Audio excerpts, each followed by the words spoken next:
தூதுவளை ரசம் செய்கிறதுக்கு தேவையான பொருள் என்னெல்லாம் பார்த்தீங்கன்னா, தூதுவளை ஒரு இலை வந்து ஒரு 6-7 இலை, அப்புறம் வெள்ளைப்பூடு, வத்தல், மல்லி இலை, கருவேப்புல், தக்காளி, புளி ஒரு சின்ன எலுமிச்சம்பழ அளவு புளி, ஜீரகம், மிளகு.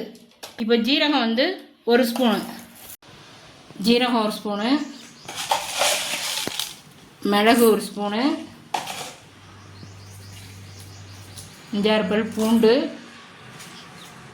2 வத்தல். அதுக்கப்புறம் இந்த ஏற்கனவே தூதுவளையை கழுவி வச்சுருக்கோம், அந்த தூதுவளை இலை, 2 கருவேப்பில். இதை அரைக்கலாம். இப்போ தூதுவளை ரசம் செய்ய போகிறோம். அடுப்பு பற்ற வைக்க போகிறோம். 2 ஸ்பூன் எண்ணெய்,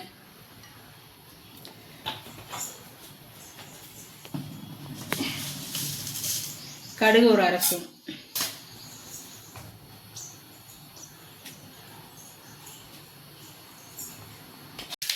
இப்போ கடுகு பொரிஞ்சிடுச்சு. இப்போ நம்ம ஏற்கனவே அரைச்சி வச்ச மிளகு, ஜீரகம், தூதுவளை எல்லாத்தையும் அரைச்சி வச்சோம்ல, அதை இப்போ போட்டு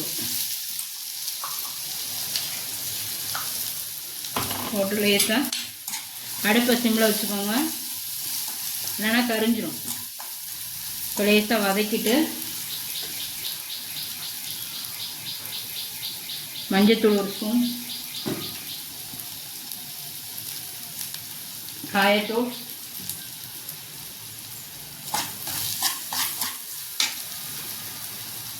கருவேப்பிலை. இப்போ ஒரு தக்காளியை நல்லா மசிச்சு வச்சுருக்கோம்.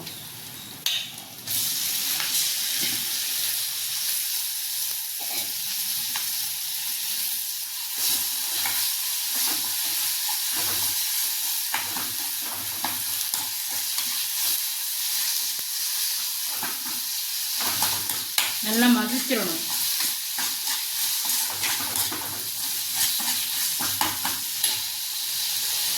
மசிச்சாச்சு.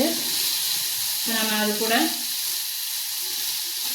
புளி ஏற்கனவே கரைச்சி வச்சுருக்கோம், அதை ஊற்ற போகிறோம்.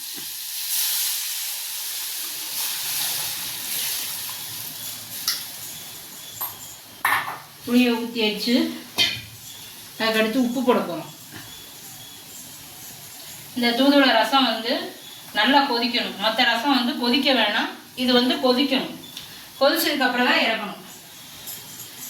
கொதிச்சதுக்கப்புறம் வந்து கொஞ்சோண்டு லேசாக ஒரு சொட்டு தண்ணியை ஊற்றிட்டு இறக்குனீங்கன்னா இந்த ஒரு மாதிரி கடுக்காது ரசம் வந்து. இப்போ ரசம் கொதிச்சிடுச்சு, நம்ம அடுப்பு ஆஃப் பண்ணிடலாம். இப்போ கொதிச்சிடுச்சு, அடுப்பு ஆஃப் பண்ணியாச்சு. இப்போ மல்லித்தலை போட்டுட்டு கருவேப்பிலையும் போட்டுட்டு ஆஃப் பண்ணிடலாம். அவ்வளோதான்.